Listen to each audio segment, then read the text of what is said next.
Bonjour, Monsieur Président. Ça, c'est ma maman. Elle s'appelle Émilie. Et papa est au travail. Papa Sylvain. Et moi, je suis Zoé et j'ai 6 ans. Bien. Et Zoé, elle est atteinte de gliome infiltrant du tronc cérébral depuis le 22 mai 2016. Et ce jour-là, c'est toute notre vie qui a basculé. C'est un combat de tous les jours que nous menons désormais pour tenter de sauver notre fille. Également un combat de sensibilisation à cette ignoble maladie et tous les autres cancers pédiatriques, pour espérer demain mieux soigner enfants et adolescents. Le GITC, ou DIPG en anglais, c'est une tumeur localisée dans le tronc cérébral de Zoé, la partie de son cerveau qui connecte son cervelet à sa moelle épinière et est responsable de ses nombreuses fonctions vitales. C'est parce que la tumeur infiltre le tronc de manière diffuse qu'elle n'est pas opérable. Considéré comme l'un des pires cancers pédiatriques existants, ce monstre de tumeur va dévorer Zoé, engrugeant peu à peu sa vision, sa parole, sa sensibilité et la motricité de son visage, son équilibre, sa force, le contrôle de sa respiration, sa toux et sa déglutition, tout en lui laissant ses facultés intellectuelles intactes. C'est d'autant plus douloureux qu'elle sera consciente de sa détérioration inexorable, devant laquelle nous sommes totalement impuissants. 9 mois. Ce n'est pas que le temps d'une grossesse, c'est aussi l'espérance de vie d'un enfant atteint de GITC. Tout comme le protocole français, Zoé a reçu chez nous en Angleterre le seul traitement de radiothérapie disponible, développé il y a plus de 30 ans. Si la radiothérapie améliore souvent les symptômes cliniques, la tumeur récidive malheureusement dans les prochains 6 à 9 mois, avec une progression souvent rapide et fatale. C'est donc une véritable condamnation à mort.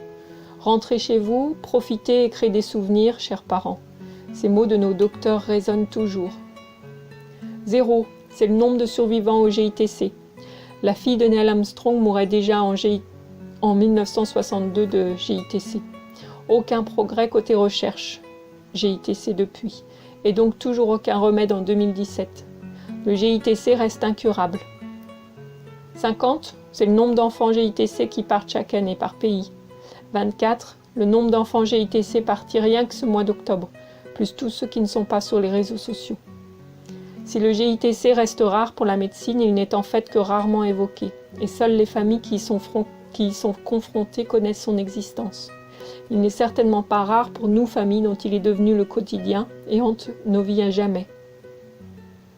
Le cancer, la première cause de décès par maladie des enfants.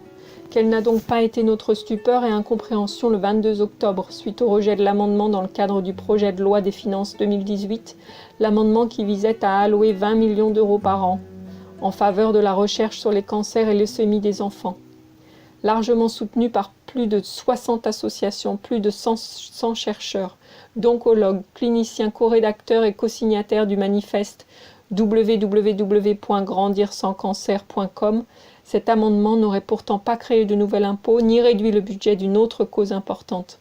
Et il était tant porteur d'espoir pour nos enfants et nos familles qui sont encore trop nombreux à n'en avoir aucun à ce jour. 2500, c'est pourtant le nombre d'enfants diagnostiqués avec le cancer chaque année. 500, le nombre d'enfants qui partent par an en France, soit l'équivalent de 20 classes d'école chaque année.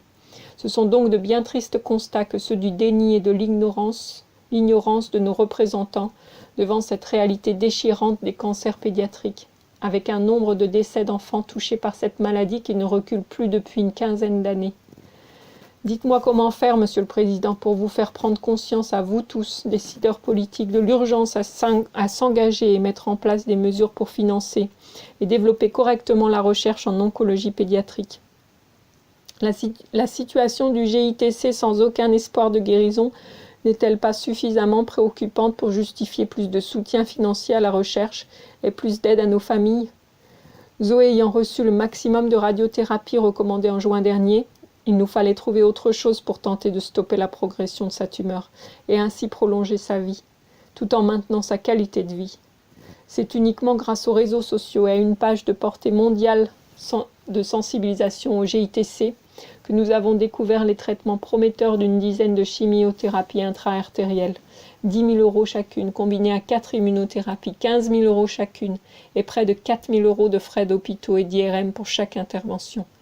Devinez donc cette destination de l'espoir pour de nombreuses familles lorsque rien n'est proposé ailleurs. Non, ce n'était ni la France, ni l'Angleterre, ni même les États-Unis. C'est le Mexique. Comment est-ce possible ? Et bien sûr, un séjour à l'étranger de 3 mois, vol, logement, nourriture, transport, avec des traitements expérimentaux, cela a un coût. Ce n'est pas moins de 350 000 € auquel l'état clinique de notre fille est estimé dans ce traitement de dernière chance. Zoé est à 17 mois post-diagnostic et elle se porte mieux. Ses vomissements quotidiens ont cessé. Moins sensible aux odeurs, elle mange mieux et plus variée. Certes, elle est vite fatiguée, mais elle a retrouvé un peu de force dans les jambes, de l'équilibre, de l'énergie. Elle parle mieux et du coup, elle parle plus. Elle a retrouvé confiance en elle et s'est remise à chanter, dessiner, cuisiner, nager. Nous avons retrouvé notre petite Miss Bonheur. La santé de Zoé le permettant, nous retournerons au Mexique la semaine prochaine pour 6 semaines. Une fois encore, nous suspendrons notre vie anglaise pour retourner au bout du monde.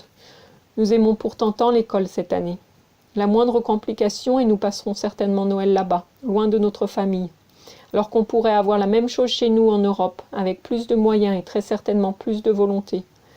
Si routine il y avait, elle a désormais complètement disparu. Nos oncologues nous avaient pourtant dit de continuer à vivre normalement et de faire comme si de rien n'était pour Zoé. Mais la maladie se vit au jour le jour, sans règles ni projet possible.